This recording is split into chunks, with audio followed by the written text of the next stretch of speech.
But I'm gonna do it to you real nice and slow. You know what I'm saying? I'm gonna do it to you sexy. I'm gonna make you dance, Lance. We gonna get straight to it, nigga. I ain't gonna just shaking ass. No. Nobody in the world ever did that. Hello, everybody. Nobody at your service.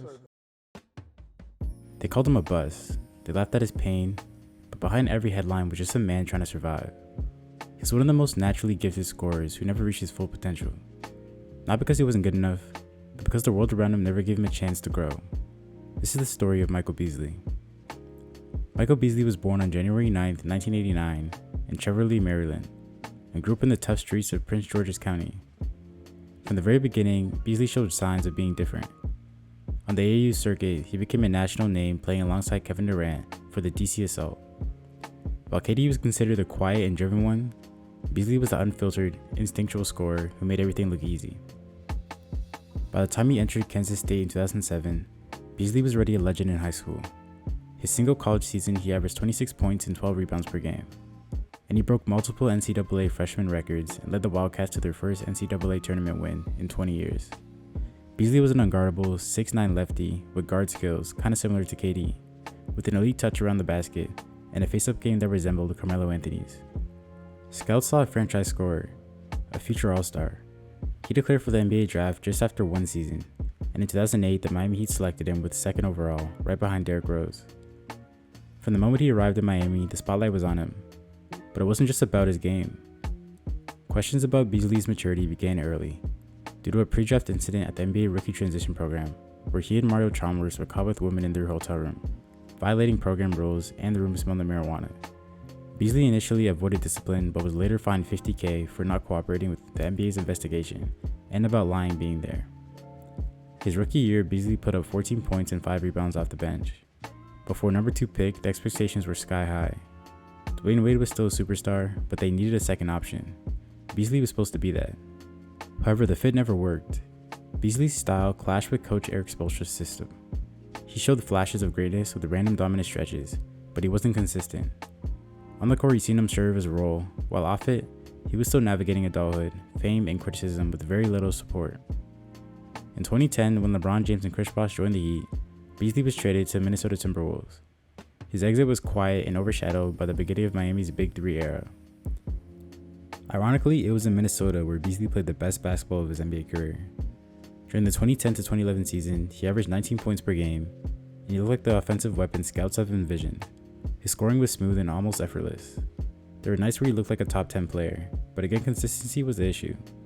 For every 30-point game, there was a stinker, and his defense still remained bad.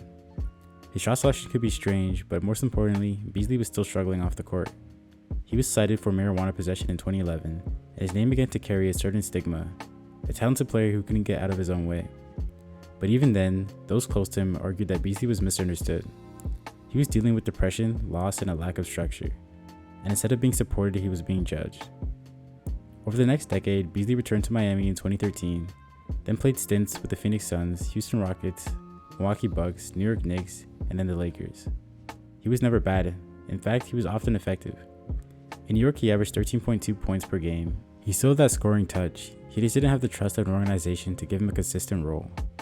The narrative around him solidified. Beasley could get buckets, but he was unreliable. Coaches didn't want to deal with the unpredictability. Front offices viewed him as a risk and not as a reward. Even during his brief stint with the Lakers, there were moments where he reminded people of his talent. After years in and out the NBA, Beasley took his talents to China, and he flourished. In the CBA, Beasley averaged over 31 points per game for the Shanghai Sharks. He won the All-Star MVP and was named the league's foreign MVP. He also dropped 63 points in a game and had multiple 40-point games.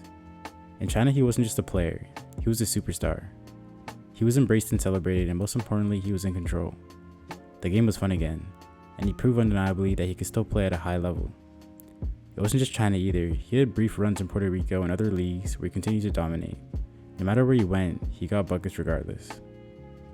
But Beasley's story is bigger than basketball. Behind the scenes, he was facing unimaginable pain. He lost his mother in 2018, a tragedy that deeply affected him. Then came the loss of his best friend and other close family members. The grief piled on, and for a man who never felt fully understood by the league or the media, the weight became overwhelming.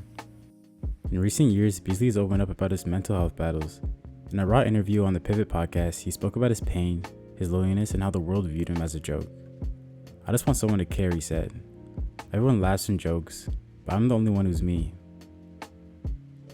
That moment revealed the human behind the headlines, a man who was never taught to deal with fame, loss, and expectations. Recently, Michael Beasley reminded the world who he was. In a $100,000 one-on-one showdown against Lance Stevenson, Beasley beat him 31-21.